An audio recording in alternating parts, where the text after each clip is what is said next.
একটা কথা কয়েকদিন যাবৎ খুব প্রচার হচ্ছে, কিন্তু কিচেন ক্যাবিনেট।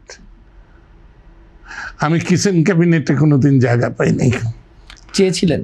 না, আমি চাই, আমি চাওয়া চাওয়ার মধ্যে আমি কোনোদিন না।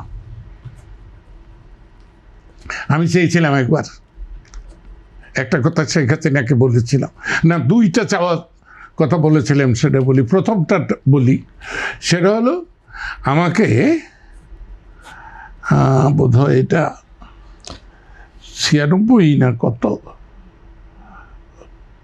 না না না 2001-এর সম্মেলনের আগে বললো লতিফ ভাই, ও কিন্তু আমাকে সবসময় লতিফ ভাই বলতেন।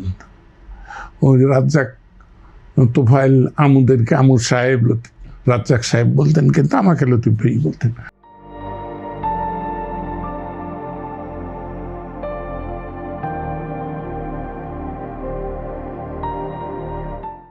লতিফ ভাই আপনার কি হবে?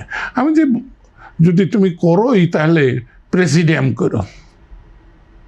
কয় আপনি ডাবল প্রমোশন চান? আমি যে আমার তো ট্রিপল প্রমোশন হওয়ার কথা, ডাবল তো না।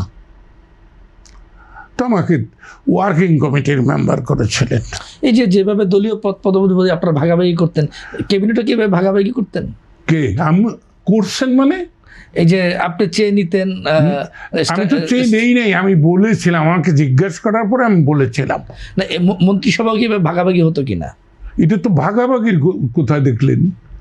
কেউ তো তার আকাঙ্ক্ষার কথা বলতেই পারে তার নেতাকে, আর সেক্ষেত্রে আমাকে উনি জিজ্ঞেস করেছেন।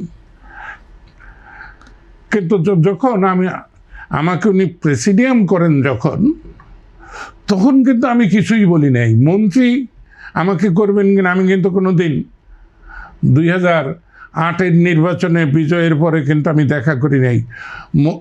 মন্ত্রীর শপথ নেবার জন্য যে দেখা হয়েছে।